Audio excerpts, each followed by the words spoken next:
Ta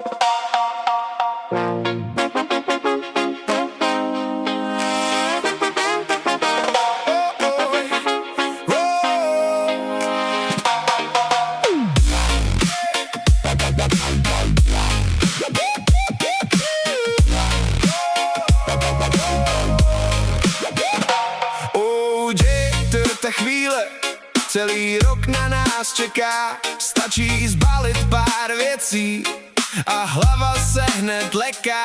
Ráno už nechci spěchat, žádný hardcore, žádný schon. Dneska mě volá klid a malý útěk ven.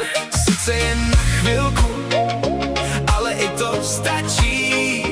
Pustit starý stres a nechat ho v prachu.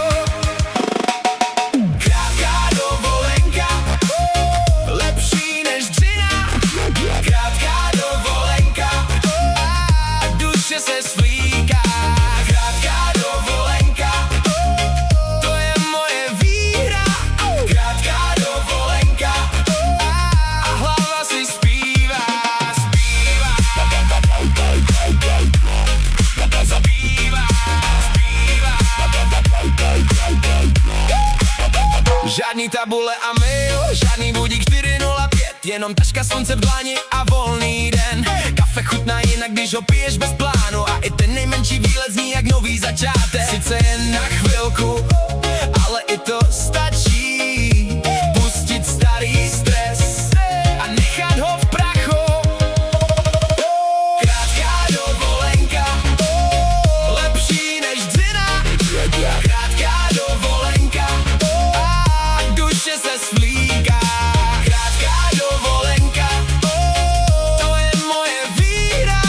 Krátká dovolenka a hlava si zpívá, zpívá, zpívá, zpívá. Ať je to jen pár dní nebo jeden víkend, já si z toho vezmu všechno, co jde brát. Jedna malá pauza, svět je zase lehčí, když se z těla ztratí tlak. Začne se